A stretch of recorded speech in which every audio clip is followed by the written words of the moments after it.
Hey there guys, welcome to Anthony Reviews, where Anthony reviews. And today we're going to be looking at the 2018 Marvel Legends Spider-Man Wave for SP//DR. So this wave came out this year, about early August, end of July, depending on, I guess, where you are. And this wave was something I was pretty much, I guess, highly anticipating, if you want to say. Mainly because of the Doc Ock figure that came in it, but also because of figures like Cloak and Dagger fill those much needed spots in your Marvel Universe, not to mention a new updated Scarlet Spider, and overall, there wasn't a figure in the bunch where I thought, well, I don't really want that one. So other waves this year have featured plenty of those figures, but with this one, I was perfectly fine pre-ordering the whole wave just to guarantee that I got most of those figures, if not all. Isn't that the whole point of, buying a whole wave? So in this video, I'm going to be discussing the figures a bit more in detail, kind of talking about what I think of the wave as a whole, as opposed to your typical, this point articulates here, this point articulates here. More so just the general feel of the wave and how it makes me feel. I guess, if that makes sense. Anyways, here's the video, guys. Hope you enjoy. This wave is the second wave of 2018 to feature the Spider-Man branding. The wave consists of 7 figures, with all but one of them packaged with a Build-A-Figure piece. That figure being Doc Ock, of course. Out of this wave, you'll get 5 hero characters: Daredevil, Scarlet Spider, Cloak, Dagger, and House of M Spidey. 1 anti-hero, I guess, Elektra, and 1 villain, Doc Ock. I prefer my waves to have a bit more hero-villain diversity.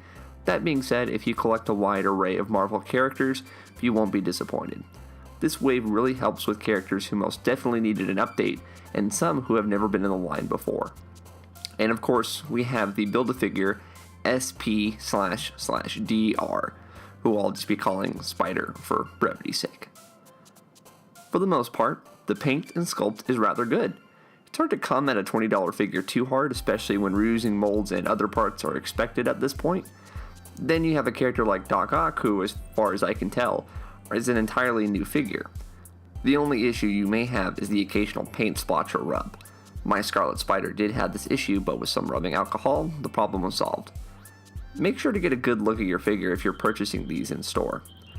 Each character design feels appropriate as well. Elektra, Doc Ock, Cloak, and Dagger all feature pretty classic designs, as to appease to a wider fan base. Meanwhile, we get the Kane Scarlet Spider with some added stabby hands, which serve as a much-needed update to the previous version. And as for the all-new Daredevil and House of M Spider-Man, well, I assume with this wave, much like every other, Hasbro needs to fill space, and what better way than to take alternate designs of characters you know and love and make them plastic. I'm the kind of collector that enjoys getting the various outfits for characters like Captain America and Superman, so this fits fine with me. Articulation is pretty standard, with the Spider characters and Daredevil working out great. Dagger and Elektra are fine for what they are, even though I know many are still craving the updates to the female molds such as ab crunches and double jointed elbows. The 2 figures I have an issue with when it comes to articulation are Cloak and Doc Ock. With Cloak, you can't do much with him. Now, to be fair, I was only planning on displaying him like this since most art depicts him as such, but for so many fans who like to get dynamic posing out of these figures, this is a letdown. Not to mention, underneath is a fully posable figure that will forever remain hindered. Now, as for Doc Ock, the figure itself is great with tons of needed bends and swivels. The problem comes with the part that makes Doc Ock, an ock, or octopus, I suppose. His arms are in a fixed position, and that's it. You can move the arms to different sockets and of course rotate them, but other than that, you're kind of stuck with it. I know many fans were expecting some sort of bendy wire, but that's just not what we get. Why they made this decision is beyond me. I don't work at Hasbro, so I'm not sure what crucial factor caused this decision. I just know I'm a bit disappointed, that's all. As far as accessories go, you get a wide array of heads, hands, effects, and weapons, each feeling very appropriate. I didn't know if I'd like this Daredevil baton rope thing, but I do. I dig it.